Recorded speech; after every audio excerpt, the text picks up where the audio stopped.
we will, as Will alluded to, there were no injuries coming out of OTAs. Thank the good Lord. However, we did have some lingering injuries from a year ago, and we're going to dive right into it. I'm going to go first, Logan Thomas. And word on the street with this injury, there was maybe some potential he could be back before week 1. From the interviews that I've heard from him, he kind of seems like, hey, we'll play it as it goes. Optimistically, I would like to be back, but with this, I don't want to re-injure it. So I'm not going to push that. And I respect that. So, maybe I think is the best thing to say, but what are your thoughts? I don't think he's going to be back for week 1. I think they're going to have to be planning on John Bates as tight end number 1. We don't know for how long, and that's where it's going to be important to see folks like Cole Turner, this guy Hodges, Sammy Reyes, kind of see who else comes in to be tight end number 2 for us. Because I think Logan's going to be out a couple weeks into the season. Maybe week 4, week 5 is when he's able to come back. Yeah. And because he got hurt. All these injuries happen. They happen at the end of the season, sort of late in the season, or they were catastrophic enough that they're going to require 9 to 12 months of a recovery. And we're talking 9 months is, it happened in October. You're delaying your time. Right. So yeah, I believe it's probably best for him to, hold out, wait, and just relax. And the fact of the matter is, we do have all of these other tight ends now that we brought in, and we're trying to get them in the mold. Cole Turner, Bates has been doing great. We can keep kind of getting Reyes in there, but Hodges, we've been talking about, and Amari Rogers, some of these guys. AGG is still in the mix, and he knows the team and knows the system and whatnot. So I don't feel as worried about that. I am more concerned with him getting his health back to 100%. He's the least of the concerns right now. Exactly. However, there is a concern that kind of came out the woodworks. Chase Young. Will, what is going on, man? Yeah. So the news that came out this week was that in his recovery, that he had to have a graft taken from his other leg to put in and help him recover. And that generally that requires an additional 2, if not 3 months recovery for the muscles to bind, to come back. That normally if you have just a straight ACL tear, your recovery, they're coming back in anywhere now between 6 and 9 months instead of that 9 to 12 or 12 months time frame. So it kind of seems like he's been pushed back a little bit. There's some folks that are saying that this may be well into the 2022 season, as in like he may miss at least half a season in his recovery, which I think this is a little bit of a setback, a little bit of a surprise. This is not what I was expecting. I knew he wouldn't be there. We're not doing all in for week 1 with this guy. We're not gonna push him, but we may be looking at a half a season, which that's gonna be impactful. That's gonna be problematic. Wow, oof. And he's another one you want to get fully healthy, but geez Louise, to think that could potentially happen, that not something you would be looking forward to. It's that Washington curse, man.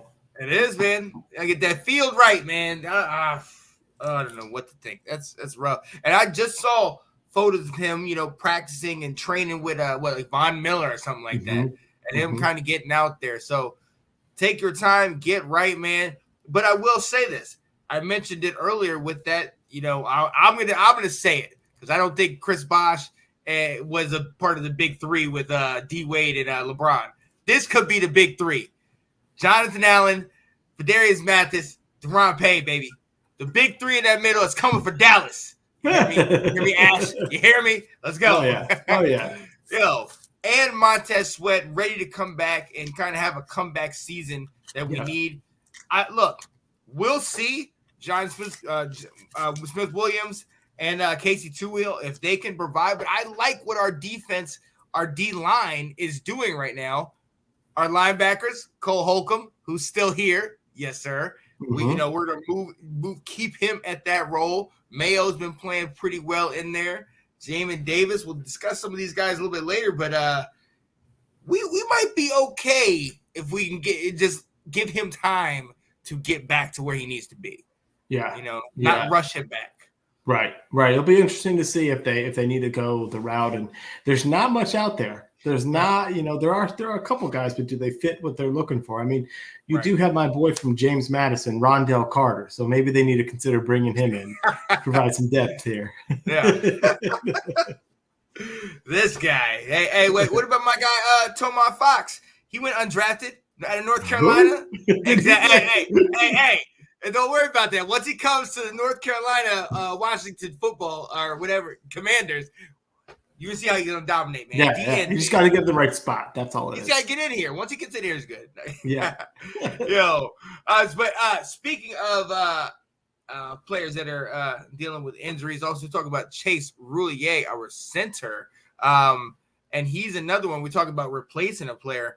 We got a guy right behind him, Wes Schweitzer, who has absolutely been kind of dominate, like kind of really working well in that center role right now in the OTAs or whatever. Chase, dealing with the fibula and also dealing with the ankle issues. He's another one that's gonna take some time. You know what I mean? And but how long do you think it's gonna be with Chase, man? Yeah, this is I'm not exactly sure, because even when you have the player describe it as a nasty ankle break. When a player's kind of describing their injury in not so great terms, it makes you wonder. And not only that, behind Chase Roullier, the backup center, Tyler Larson, he's out too. He's recovering from something. So you got Wes Schweitzer turning into the center, the de facto starting center, which is preventing him from battling Trey Turner to be the starting guard. Right. So you're kind of right now we're kind of a little banged up there. It seems a little bit, but I don't know if they think that Roullier will be, will be out, that he won't be there for week 1.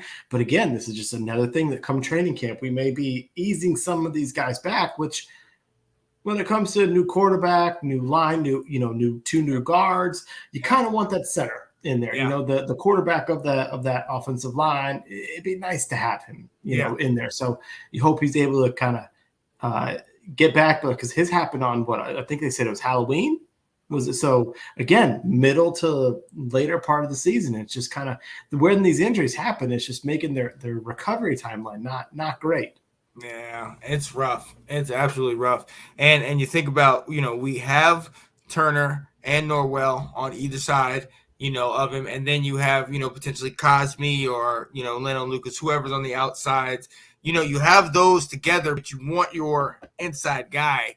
You want your center, the quarterback of that line, to really kind of get that mesh with those other two. Glad Schweitzer's getting this opportunity and definitely getting a lot of looks and everything like that. Hopefully he can definitely get some time if Roullier stays out for a considerable amount of time, if that's even an option. Man, has there ever been a more like under the radar valuable signing than Wes Schweitzer? Yeah. We got him in the first week of free agency at one point, and everyone's like, who the heck is this guy? Right. And I mean, he's gone from guard to center, to center. He's played a whole lot more than I think we anticipated. Exactly. And he's been durable, thank goodness. Exactly. That's huge. That's a necessity, especially on our team. He's flexible. He can go back and forth. So that is something that I'm very excited about. So it kind of makes you not necessarily have to worry so much about Chase Roullier getting hurt and kind of allowing him to keep, getting his health, on par. But look, I love to have, and we have plenty more at this position as well, but I am sick and tired of this man's name being on this daggone list. Yeah. I mean, come on now. There was a question a year ago, well, do we trade him after this? And we're like, no, let's let him play. We couldn't do that. But it's just like, how often is this going to happen, Will? Yeah. This is one of the last 3 or 4 days, they had him off on the side field as a just precautionary, just rest. Mm-hmm.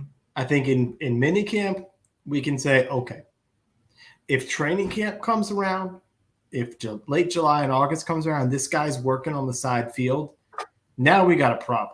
Because they were already talking during OTAs how you saw his speed and what he can bring. And if this guy can't stay healthy, then he's not helping us. Yeah. And now we got a problem. Because I'm with you. I'm tired of having to hear Curtis Samuel not participating, working on the side field.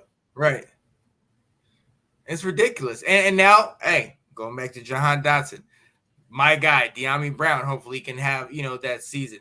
We have our receivers and our tight ends that are kind of going to be more integrated in this offense. I would love to have him. We're not sitting here downplaying how good of a player he is, but I don't care how good can you be from the bench, from the sidelines. You know what I mean? So we have to get that going, and get him back on the field. Other than that, man, he's just a detriment. He's just filling a spot. Yep. You know what I mean? Yeah. So oh man. Anybody else on the list of injuries? I'm trying to think. I don't think of anything big. Yeah, I know you mentioned Larson earlier. Larson is recovering, which if he's struggling with that, he could be losing a roster spot. You know whose name I don't hear a lot about right now? And again, like we say, they're not really in full pads and all that stuff. Sadiq Charles. Not mentioned anywhere. So we'll have to see that might be one of the, who am I looking for this year? Does he start to make a step up is he someone to look at in 2023? Yeah. And speaking of names that we, are speaking of areas where we're trying to figure things out, linebacker. I touched on it a little bit earlier. Where kind of are we? I've talked about we have Cole Holcomb there. We have Mayo kind of showing up, getting a little bit more into this. Jamin Davis, where is he? Has he been getting better? I've been hearing a couple things, but what do you think? A little bit. Where are we with linebacker? Your guess is as good as mine. Because if you look at the depth chart, I never would have said we would go into a season right now with Cole Holcomb, Jamin Davis, David Mayo, and Khaleke Hudson. Yep. That's it. 4. Wow. 4. Yeah. That's great. I don't know what's going on here. This is not how I've ever seen the roster constructed. I did hear the thing that Logan Paulson said when we were listening to that pod about how, Tuhill and James Smith-Williams can play special teams and they take over some of those linebacker spots, but the lack of depth is a little bit concerning. Yeah. What you hope is what has been mentioned around, is it called Commanders Park now? Old Redskins Park. Oh my God. So what's happening around Old Redskins Park is Jamin Davis has a little bit more confidence in him. Yeah. He's got a little more outspoken. He seems to be a little bit more comfortable, which we could really use a big sophomore year from this guy. Yep. We could use him turning into that John Beeson, Shaq Thompson type role. Type player, that impact, that runner, that use his impact, his instincts, his speed to make plays, because that would be very, very helpful for our defense. And maybe that's what they're anticipating while they're not signing Landon Collins, is they're anticipating this guy making the jump and filling some of those holes, some of those gaps. What you think? Yeah. No, that's something I'm very eager to take a look at because, they've had we know about Holcomb being the kind of number one, and Mayo's getting a lot more mesh in there, but we really we expected a lot from him a year ago, and a lot of times he just kind of see it. You talk about him getting in front of the mic and having more confidence. He's more decisive now. You know what I mean? He's kind of learning more about what he needs to do, and now he's just getting to the spot. They were talking about one time when he an earlier practice where he had went up and the running back made a move on him. He was totally behind and he totally missed a spot. But when he came up again later in, he's kind of paying attention to what's going on, and he sees the running back come out and he goes right to the flat, goes right to where he needs to be, and then was able to shut down. It ended up being what would have potentially been a coverage sack. You know what I mean? That's film study. That's getting in there and kind of paying attention to, okay, these are the tendencies. This is what this guy's going to do. Okay, cool. That's what's up. Oh, wait a minute. Yes, sir. Av Low in the building. Oh, what up, Av? what's going on? How you doing, brother? Yes, sir. Oh, right. Yeah, no, so definitely I'm excited to see him. I mean, there's a lot of we always talked about he was raw. Okay. Mm-hmm. There's a lot of potential there. You have 1 year under your belt. But I like that he's more confident. I like that we're getting more of some personality from him. Sure. So, kind of, let's see if you can, rev some things up, maybe lead some people and do something on the field. I'm eager to see what happens this year. Absolutely. Definitely. So, thanks for watching. If you like that clip, be sure to check out the other great content from the Let's Talk Football community. And as always, please like, subscribe, and hit that notification bell so you'll be notified when more great content like this becomes available.